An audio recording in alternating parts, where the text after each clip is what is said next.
দোলে রায় কিশোরী দোলে রাজবিহারী, ঝুলন দোলায় রাধার বংশীধারী, ঝুলন দোলায় রাধার বংশীধারী। রাধে রাধে বন্ধুরা, শুভ সকাল। সবাই কেমন আছো? আশা করি সবাই খুব ভালো আছো। দেখো, আমি এর আগে একটা তোমাদেরকে ভিডিও দিয়েছিলাম, সেটাতে আমার ছেলে ঝুল সাজাচ্ছিল, কমপ্লিট হয়নি।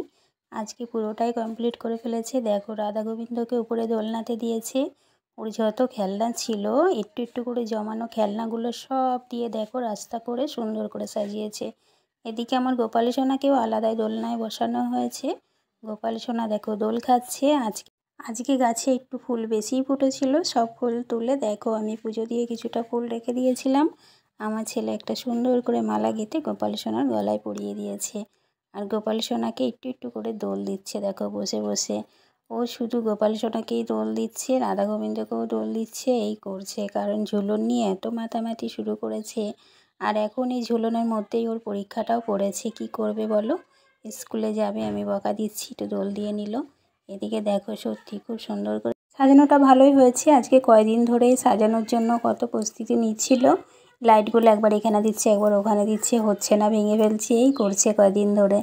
ঝুলন যাত্রা উৎসবটা ওর কাছে খুব বলে ভালো লাগে, কারণ সব খেলনা নিয়ে খেলতে পারে, সব কিছু সাজিয়ে সুন্দর করে রাখতে পারে, ওর বলে খুব ভালো লাগে। সত্যি আমারও ভালো লাগে, কারণ দেখো আমাদের বাঙালিদের ভিতরে কত উৎসব একটার পর একটা লেগেই আছে। 12 মাসে 13 পার্বণ তো লেগেই আছে, কিন্তু বেশ লাগে। কারণ 12 মাসই আমাদের ঠাকুর দেবতাদের পুজো করতে খুবই ভালো লাগে। কার না ভালো লাগে? দেখো লাইটগুলোকে আবার সরিয়ে এদিকে দিয়েছে। বলো তো তোমাদের কেমন লেগেছে? যদি ভালো লাগে একটা কমেন্ট করে রাধে রাধে লিখে যেও। আর যদি নতুন হয়ে থাকো চ্যানেলে, একটা লাইক করে দিও, চ্যানেলটাকে সাবস্ক্রাইব করে দিও। দেখো আমার গোপাল সোনাকে দিয়ে, রাধা গোবিন্দকে দিয়ে ঝুলনটা পুরোটা আমার ছেলে কমপ্লিট করে ফেলেছে। আমি এর আগে বলেছিলাম তোমাদেরকে একটা ভিডিও দেবো, ফুল কমপ্লিট ভিডিওটা। তা দেখো এখন আমার ছেলের পুরো ঝুলনটা সাজানো হয়ে গেছে, তাই তোমাদের তারই কিছু মুহূর্ত শেয়ার করলাম। দেখা হচ্ছে পরের কোনো ভিডিও। টাটা।